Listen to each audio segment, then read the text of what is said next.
Hi everyone, नमस्कार, सलाम, सत श्री अकाल। Welcome back to Deep's all in one channel. आशा करती हूँ कि आप सब लोग बिल्कुल ठीक ठाक होंगे।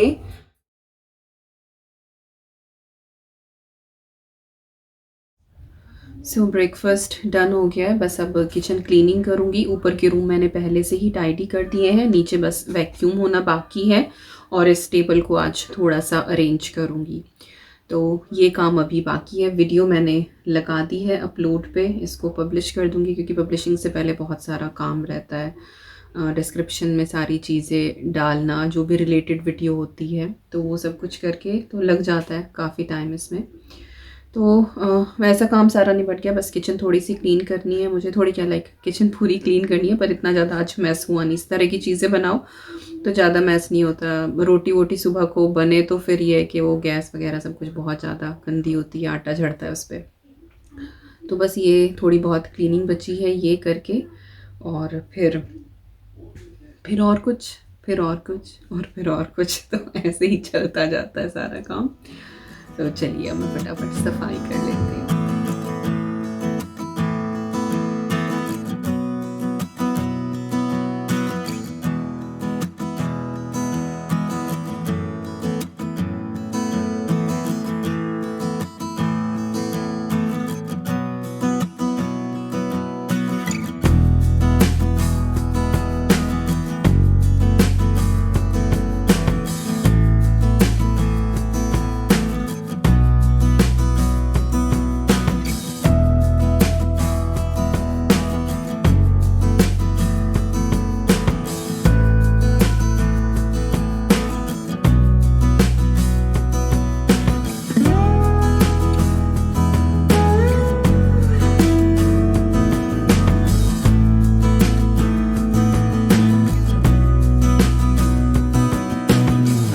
ये वाला टेबल रनर और ये जो प्लेस मैट्स है ये मैंने हटा दिए हैं।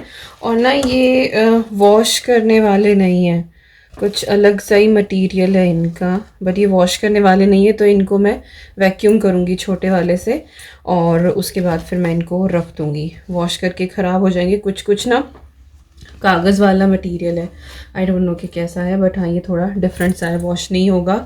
और किचन सारी क्लीन हो गई है। अभी बस ये ऊपर लेके जा रही हूँ मैं, छोटा वैक्यूम ऊपर ही रखा है तो वहीं करके रख दूँगी। टेबल रनर लेके आ रही हूँ।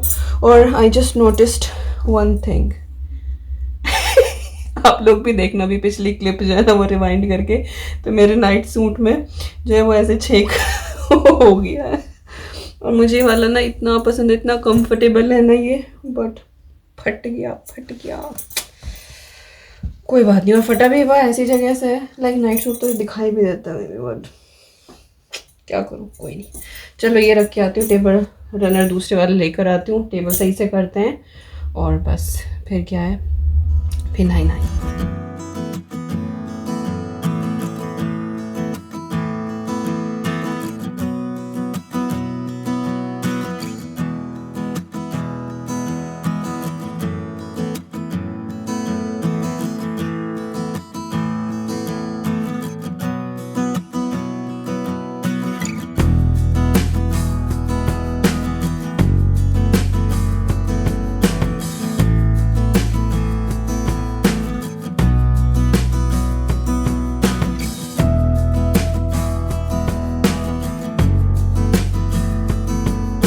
तो टेबल मैंने अरेंज कर दी है बिल्कुल सिंपल वे में और everything is looking back to normal now. अच्छा, मेरे पास ना मैचिंग ब्लैक प्लेसमैट्स भी हैं, लेकिन अगर वो मैं चेयर के सामने रखती हूँ ना टेबल पे, तो टेबल बहुत ज़्यादा क्राउडेड लगती है। तो व्हाट आई डू कि मैं इस रनर के नीचे ना इस तरह से रख देती हूँ। 2 इधर रखे हुए हैं और 2 मैंने यहाँ पे रखे हुए हैं। आई होप कि दिखाई दे रहे होंगे। तो जब खाना खाते हैं तो फिर प्लेसमैट्स निकाल के हम लोग रख लेते हैं टेबल पे, तो फिर जो टेबल कवर है वो गंदा नहीं होता। हालांकि जो मैंने ये मार्बल इफेक्ट वाला लगाया हुआ है ये वाइप हो जाता है, वॉश हो जाता है, गीले कपड़े से आप इसको अच्छे से वाइप कर सकते हो। तो टेबल इज़ ऑल सेट। और एक चीज़ और दिखाऊँ मैं आपको, किस किस को डब्बों से बहुत ज़्यादा प्यार है। मुझे बहुत प्यार है। मैं बहुत संभाल के रखती हूँ। तो अद्वी के बर्थडे पे उसको ये वाली चॉकलेट्स दी थी ना, तो चॉकलेट्स मैंने दूसरे जार में करके रख दी हैं। ऑब्वियसली अभी इतनी नहीं खाई हैं, लेकिन ये वाला बॉक्स बड़ा सुंदर है, इसमें ज्वेलरी रख लो, कुछ भी रख लो। तो मैं ऐसे सेव करके ना और इनमें DIY करके अपनी चीज़ें स्टोर करती रहती हूँ। So it is good way.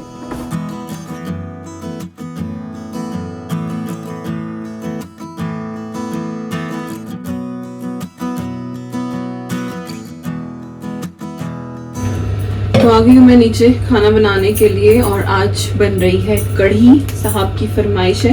हालांकि बेसन जो है वो ख़त्म हो रहा था, तो ये जाके लेके आए कि नहीं आज तो कढ़ी ही बनेगी। तो मैं ना हमेशा जब भी बेसन घोलती हूँ ना तो बहुत इजी रह जाता है। लाइक ब्लेंडर जार में थोड़ा सा पानी ले लो और उसके बाद फिर उसमें बेसन डाल के ना और उसको ब्लेंडर जार को अच्छे से रन कर लो, तो वो घोलने वाला की गुठलियाँ रह जाती हैं, वो काम नहीं होता है। तो मैंने लिया होगा लगभग आधे कप के करीब पानी होगा इसमें, और इसमें मैं 3-3.5 टेबल स्पून बेसन ऐड कर रही हूँ। बेसन पे भी डिपेंड करता है कि वो कैसा पिसा हुआ है, वो उसी हिसाब से डलता है। कई बार होता है कि कोई बेसन बहुत ज्यादा थिक हो जाता है, कोई बेसन जो है वो नहीं करता इतना ज्यादा कढ़ी को थिक। तो मैं ना ये वाला यूज करती हूँ। ये ना टेस्को में मिलता है, कोहिनूर ब्रांड का बेसन। बहुत सारे ट्राई करे हमने, यहाँ पे अलग अलग ब्रांड के मिलते हैं, फूडको का भी मिलता है, नेटको का भी मिलता है, लेकिन इस वाले का जो टेस्ट है या टेक्सचर है वो इंडिया वाले बेसन से काफी हद तक मैच करता है। तो यही वाला हम लेकर आते हैं और परफेक्ट बनती है। और आपको पीछे से नॉइज आ रहा होगा बॉयलर का, जब घर में गर्म पानी चलता है ना कहीं भी, तो वो बॉयलर आवाज करता है, वो हॉट वाटर की सप्लाई की वजह से। साहब नहा रहे हैं, अभी आए हैं ना बाहर से, तो हल्का सा शेक कर लिया। अब मैं इसको एक बार ग्राइंड कर लूंगी और फिर दही मिला के तब सिर्फ एक बार ही पल्स दूंगी। ऐसे नहीं कि पहले आप दही डाल दें, लाइक दही पानी और बेसन एक साथ डाल के आप इसको ग्राइंड करें तो दही में से मक्खन अलग हो जाएगा, तो वो नहीं करना है। अगर आपके पास मट्ठा है then you can do it, but हमारे पास मट्ठा नहीं होता। जो अच्छी कढ़ी बनती है ना वो मट्ठे की बनती है, दही से तो बस काम चला लेते हैं, आ जाता है टेस्ट, लेकिन जो मट्ठे वाली कढ़ी होती है ना दैट इज अल्टीमेट। चलो मैं बहुत सारी बात बताती रहूंगी, नहीं तो फटाफट जो है ना इसको घोल के और कढ़ी बनाना शुरू करते हैं।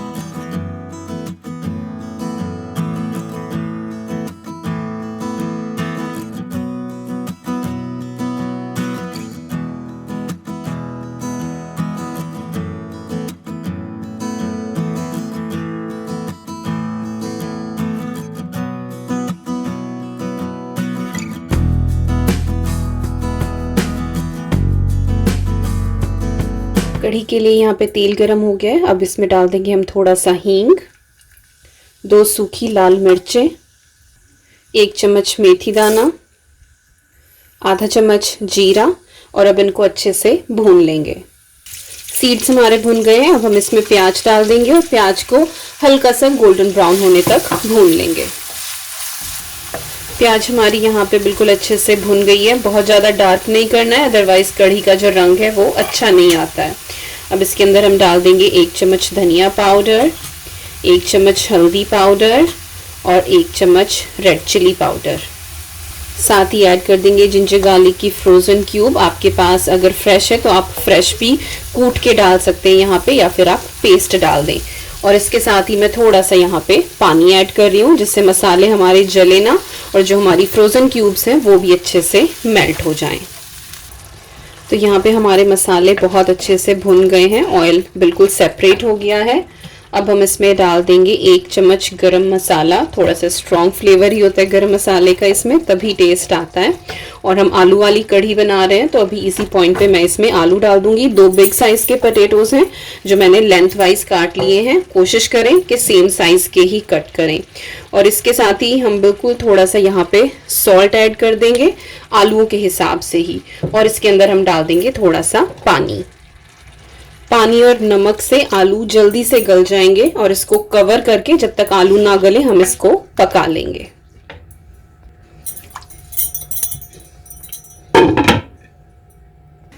चलिए आलू चेक कर लेते हैं एक बार। मैंने बीच में एक बार चला के देख लिए हैं, तो they are looking done to me. हाँ, आलू हमारे हो गए हैं। अब हम इसके अंदर बेसन और दही का जो मिक्सचर है वो ऐड कर देंगे। तो 3 टेबलस्पून बेसन है, 1.5 कप दही है और टोटल हम इसके अंदर 4.5 कप पानी डालने वाले हैं, इंक्लूडिंग दैट पानी जो हमने आलूओं के लिए भी डाला था और जो मैंने शुरू में बेसन घोलने के लिए भी डाला था। तो टोटल जो है वो 4.5 कप जाएगा। और इसको डालने के बाद हम डाल देंगे अब पानी। तो ये टोटल पानी हमने डाल दिया। अब हम कढ़ी को लगातार चलाएंगे जब तक कि इसमें अच्छे से बॉईल ना आ जाए और उसके बाद सिम पे करके हम इसको 15 मिनट के लिए पकने के लिए छोड़ देंगे।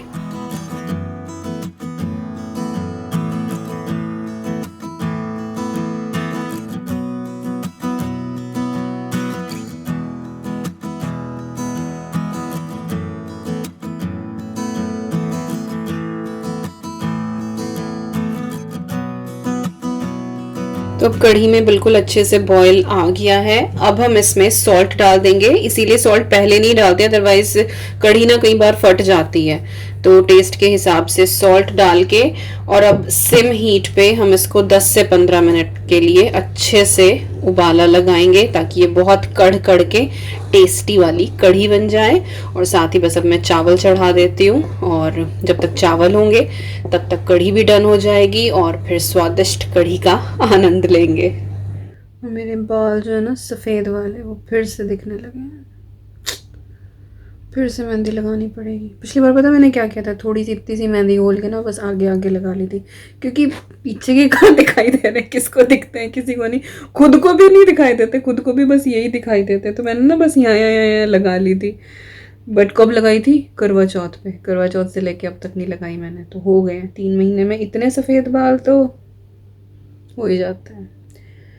तो अभी फिर दोबारा से मैं सोच रही हूँ वही वाला जुगाड़ करूँ, इतनी सी मेहंदी घोल के ना और बस वो लगा लूँ, ये फ्रंट से ढक जाएंगे, फिर सही लगेंगे, है ना। यहाँ पे हमारी कढ़ी डन हो गई है, पिछले 15 मिनट से इसी तरह से पक रही है और इतनी थिक ये हो गई है। यहाँ से आपको दिखाई देगा कि कितनी रिड्यूस हो गई है। तो टेस्टी वाली कढ़ी इज़ रेडी। आप चाहें तो इसके ऊपर घी और लाल मिर्च का तड़का और लगा सकते हैं, बट हमारे हिसाब से जो है इतनी मिर्चें बहुत हैं और आज सिंपल ही बना रही हूँ तो ऊपर से तड़का नहीं लगाऊंगी। आप चाहें तो लगा सकते हैं। तो कढ़ी डन है यहाँ पे और यहाँ पे चावल भी मैंने उबाल दिए हैं और थोड़े से ज़्यादा गल गए थे वाले चावल, तो मैंने ऐसे छलनी में ही छोड़ दिए हैं। नीचे जो है ना वो सारा पानी फिर इनका इस तरह से ड्रेन हो जाता है तो खिले खिले चावल बनते हैं। बट मैंने इसको दोबारा से जो है वो इसमें नहीं डाला ताकि हल्की सी स्टीम निकल जाए और खिले खिले ही रहें वाले चावल। तो चावल डन एंड कढ़ी डन। ऑसम।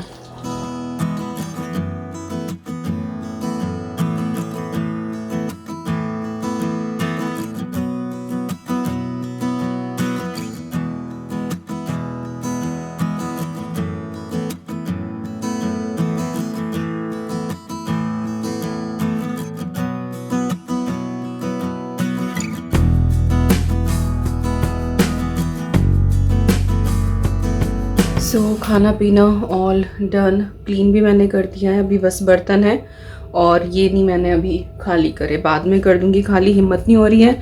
जिस दिन कुछ ऐसा अच्छा बन जाए ना अपना देसी स्टाइल का, कढ़ी चावल, छोले बन जाए, राजमा बन जाए, उस दिन इतना ज़्यादा खाया जाता है कि बस पूछो मत।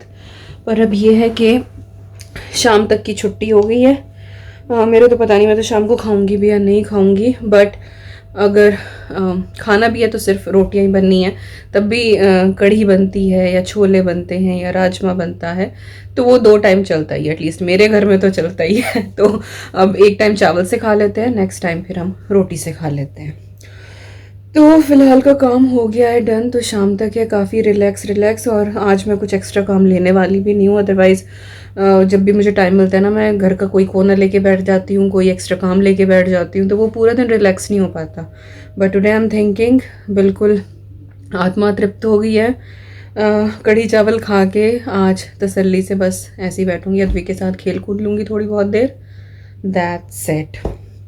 सूट कौन सा अच्छा लगा मेरा?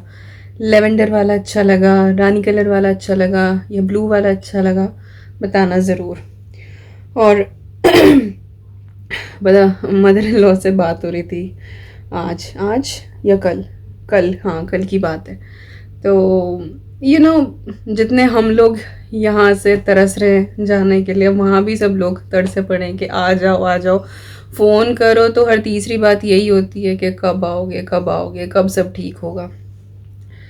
आने जाने का तो भगवान जाने क्या है। यहाँ का लॉकडाउन ईज़ हुआ है, लेकिन अभी जो है वो ट्रैवलिंग के तो आसार कहीं से कहीं तक है नहीं। और फिर अभी इंडिया में भी केसेस जो है ना वो बढ़ने शुरू हो रहे हैं, क्योंकि सीरियसली लोग वहाँ पे ले ही नहीं रहे हैं। खूब अपना बड़ी बड़ी शादियाँ हो रही हैं, सब कुछ हो रहा है, तो लोगों के मन से या तो डर निकल गया है क्या है, बट लोग जो हैं वो सीरियसली नहीं ले रहे। तो ऐसी बात चल रही थी आने जाने की। अभी ना इनकी मौसी की बेटी की शादी है, मेरी मौसी सास की बेटी की, जो सबसे छोटी वाली मौसी है। अभी डेट वेट कुछ भी फिक्स नहीं हुई, लेकिन होली के बाद है। तो वही बोल रही थी मम्मी के आ जाओ ये एक शादी तो देख जाओ। मैं कहा मम्मी मेरी तो तैयारी पूरी है इंडिया आने की, पर क्या करें जब चीज़ें ही सेटल नहीं हो रही। पहले क्या होता था कि मैं जब यहाँ से मेरा जाने का होता था तो मैं देवबंद मम्मी को बोलती थी मम्मी मेरे 2-3 सूट बनवा देना। फिर जो उससे पिछले टाइम में अपने नए सूट यहाँ लेकर आई हुई होती थी वो वाले सूट मैं लेकर जाती थी, क्योंकि जब गांव जाओ ना तो वहाँ वो रहता है कि लंदन वाली बहू आई है तो मेरी मदर इन लॉ सासू माँ उनका भी मन करता है कि बहू आए, नए नए कपड़े पहने, अच्छे से बन ठन के रहे। और लोग आते भी रहते हैं फिर मिलने के लिए, कोई दिन ऐसा नहीं जाता जिस दिन कोई मिलने ना आ रहा हो। तो उनका भी रहता है कि हाँ ठीक से रहे।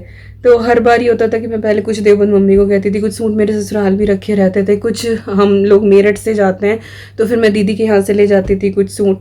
तो इस तरह करके काम चलाती थी, मतलब काम क्या इस तरह से करके मैनेज होती थी वो सारी चीज़ें। बट इस बार तो ये है कि मैंने खुद से भी इतनी ज़्यादा परचेज़ करी हैं, साड़ियाँ वगैरह हैं, और मेरे पास आ भी गए हैं इतने सारे सूट। तो मेरे पास पूरी तैयारी, इस बार मुझे किसी को नहीं बोलना ख़रीदना है या मुझे जाते ही ख़रीदना है, कुछ नहीं है। तो मेरी तैयारी पूरी है। इवन तो अगर शादी के टाइम का भी हमारा होता है जाने का तो भी मुझे कुछ भी नहीं ख़रीदना है। I have so many things. पर वही है कि जाएं तो जाएं कैसे, कैसे हो जाने का भगवान जाने। अब तो बस मन कर रहा है किसी तरह सारी चीज़ें ठीक हो जाएं। यहाँ का जो लॉकडाउन है वो 4 स्टेप्स में ओपन होने वाला है, जिसमें 21 जून की डेट फ़िलहाल इन्होंने दी है कि तब तक सारी चीज़ें ईज़ होंगी। 21 जून तो बहुत दूर है भाई, हमारी तो हालत बुरी हो जाएगी। अब तो एक एक दिन ऐसा हो रहा है कि बस चीज़ें ठीक हो जाएं। पर उससे बड़ी बात तो ये है कि मेरा भी पासपोर्ट, हमारी एम्बेसी जो है, अब 22 तारीख से यहाँ पे लॉकडाउन ईज़ हुआ है, लेकिन जो हमारा हाई कमीशन एम्बेसी है वो तो खुली नहीं। वो उसमें जो फ़िलहाल नोट आ रहा है अनिश्चित काल के लिए स्थगित है, अब पता नहीं कब होगा। खा लिया बेटा, चलो वहाँ रख देना, बोल पानी चला देना नहीं तो सूख जाएगा। चलिए जी, पता नहीं, अभी तो हम तो भगवान भरोसे बैठे हैं कि इस दिन बुलावा आएगा इंडिया से और हम जाएंगे, सारी चीज़ें ठीक होंगी। दुआ कर रहे हैं, आप भी दुआ करें जो लोग भी इस तरह से फंसे हुए हैं, जो अपनों से मिलने के लिए तरस रहे हैं, बस वो जल्दी से मिले, खुशी खुशी मिले, और बस सारी चीज़ें जो है ना वो ठीक ठीक रहे। चलिए यही थी आज की वीडियो, ढेर सारी बातों वाली। फ्रेंच टोस्ट की रेसिपी कैसी लगी प्लीज़ मेरे साथ ज़रूर शेयर करना अपना फीडबैक। हर किसी को इतनी पसंद नहीं आती, मीठा थोड़ा कम होता है, बट ठीक बनती है, अच्छी है। मैं नहीं कहूँगी ये बहुत बेहतरीन रेसिपी है, अच्छी बनती है, ट्राई करना, अच्छी लगे तो बताना ज़रूर। कढ़ी तो खैर सबको पसंद आती है। चलिए वीडियो पसंद आए तो like share comment and subscribe, और हम मिलते हैं आपसे बहुत जल्दी। Till then you guys take care and I am sending lots and lots of love to you all. Thank you so much for watching. और ये भी देख लो मेरे छोटे से बेटे को, this is mini me. Bye करो, बाय करो, बाय। मेरे रैबिट के दांत नहीं आए अभी भी, मेरे रैबिट के दांत। I ate something spicy. Yes, you ate something spicy. अरे बेटा सारा वजन मम्मा पे डाल दे, मम्मा ने तो इतना खा रखा बस पूछे ना। My red tongue. My red चलो जी, बाय बाय। मेरे तो हाथ भी दिख रहे, शो ना, बाय बाय।